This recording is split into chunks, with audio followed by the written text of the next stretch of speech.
आज Doubtnut app download करें। Doubtnut पर अपने सभी गणित, रसायन विज्ञान, भौतिक विज्ञान और जीव विज्ञान के डाउट्स का करो सफाया। बस प्रश्न की फोटो खींचो, एक ही प्रश्न को क्रॉप करो और तुरंत वीडियो सोल्यूशन पाओ। अभी डाउनलोड करें।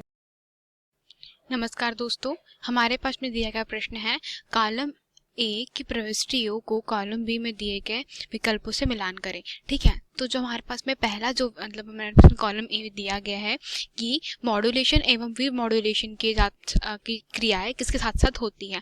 तो जैसे कि हमें पता है दोस्तों, मॉड्यूलेशन और डीमॉड्यूलेशन में क्या होता है, ये डीमॉड्यूलेशन है। ठीक है, तो जो हमारे पास में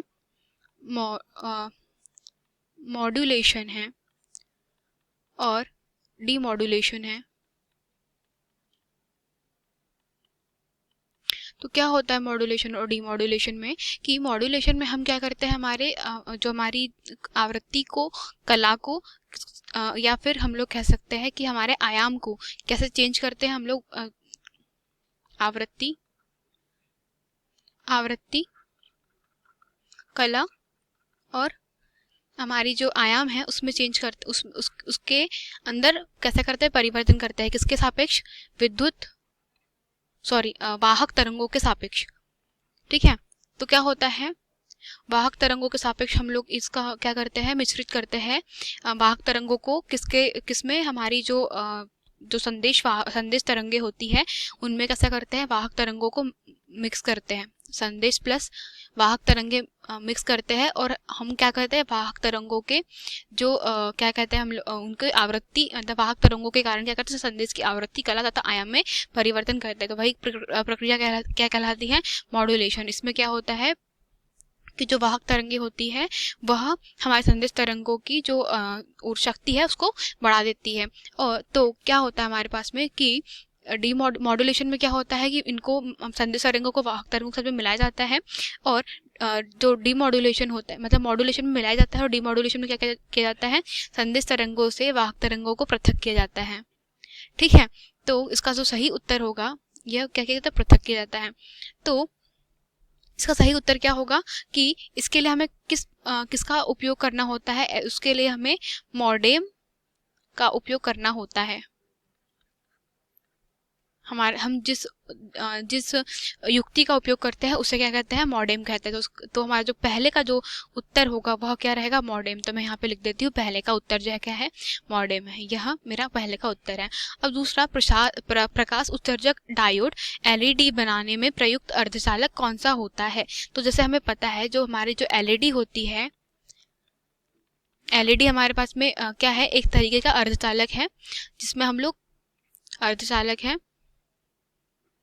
तो इसमें हम लोग किसका उपयोग करते हैं, इसमें हम लोग गैलियम फास्फाइड का तो जैसे हमारे पास में जो एलईडी है, एलईडी के जो अंदर अर्धचालक होता है वह कौन सा होता है, गैलियम। हमें पता है कि गैलियम हमारे जो है, गैलियम हमारे पास में कौन सा, जो हमारी जो हमारी आवर्त सारणी है उसके चतुर्थ श्रेणी का तत्व है। तथा हमारे पास में जो उसमें तीसरे तथा जो हमारे पास में पांचवे है उससे क्या किया जाता है, उसमें अशुद्धियों को मिलान के कारण बनाया जाता है। तो यह क्या है हमारे पास में, गैलियम फास्फाइड, जो हमारे पास में जो अर्धचालक है और एलईडी इसी के माध्यम से बनाई जाती है। ठीक है, तो इसका सही उत्तर क्या होगा कि एलईडी में बनाने में प्रयुक्त अर्धचालक जो होता है हमारे पास में, वह गैलियम फास्फाइड होता है।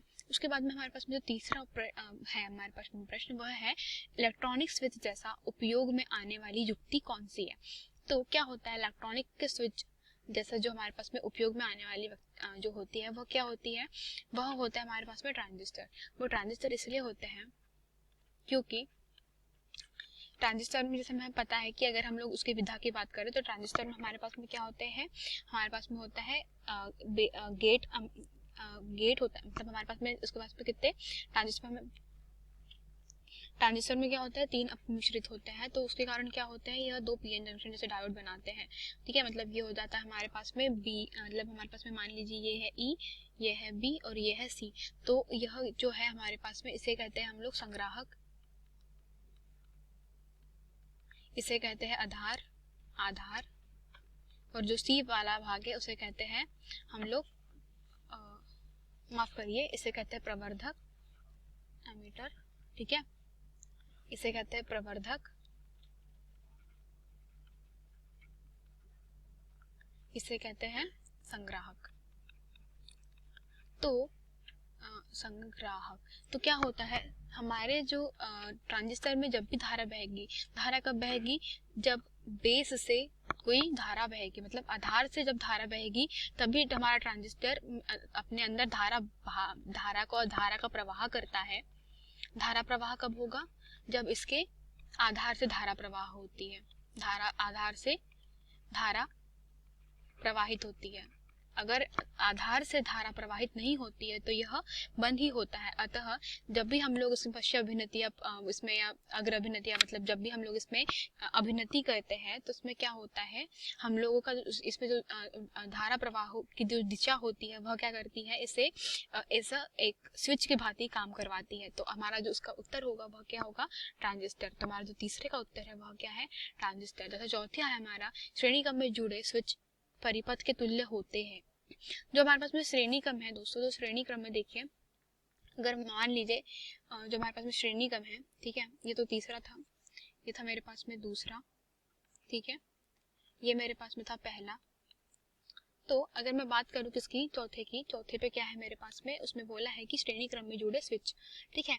तो ये मेरे पास में कोई स्विच है, वो कैसे जुड़े हुए, श्रेणी क्रम में जुड़े हुए, ठीक है। ये स्विच है मेरे पास में, तो श्रेणी क्रम में जुड़े हुए हैं।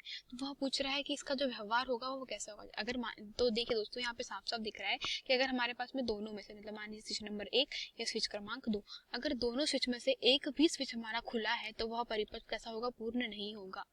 देखिए, यह परिपथ पूर्ण होगा क्या, बिल्कुल नहीं होगा। मतलब अगर मैं स्विच, मान लीजिए मैंने स्विच क्रमांक 1 को जोड़ दिया पर फिर भी 2 खुला है, मैंने और क्या किया, फिर मैंने 1 से हटा दिया, ठीक है, और अब मैंने 2 पे लगा दिया, मतलब 2 को जोड़ दिया, फिर भी यह मेरा खुला है। अच्छा, जब तक मैं दोनों को बंद नहीं करूंगी तब तक क्या हो रहा है, मेरा परिपथ पूर्ण नहीं हो रहा। तो इसका अर्थ ये हो जाएगा, यह एंड गेट की भांति व्यवहार कर रहा है, ठीक है, यह एंड गेट की भांति व्यवहार करेगा। अर्थात इसमें क्या होगा, इसके जब दोनों आउट, मतलब दोनों जो हमारे पास में जो हाई रहेगा तभी वह हमारे पास में निर्गत देगा, वरना निवेश हमेशा इसका जो अगर दोनों निवेशों का मान मतलब बंद परिपथ है तभी वह हमारा निर्गत देगा, वरना बाकी सारी जो अदर कंडीशन है उसमें क्या करेगा, वो 0 देगा, ठीक है। तो यह है हमारे इसका उत्तर। तो हमारे पास चौथे का जो उत्तर है वह क्या है, सी, ठीक है। तो यही हमारे विकल्पों के मिलान किए गए थे। धन्यवाद। कक्षा 6ठी से 12वीं से लेकर नीट, IIT, JEE वो एडवांस के लेवल तक 1 करोड़ से ज्यादा छात्रों का भरोसा। आज ही डाउनलोड करें डाउटनेट ऐप या व्हाट्सएप करें अपने सारे डाउट्स 8400 400 400 पर।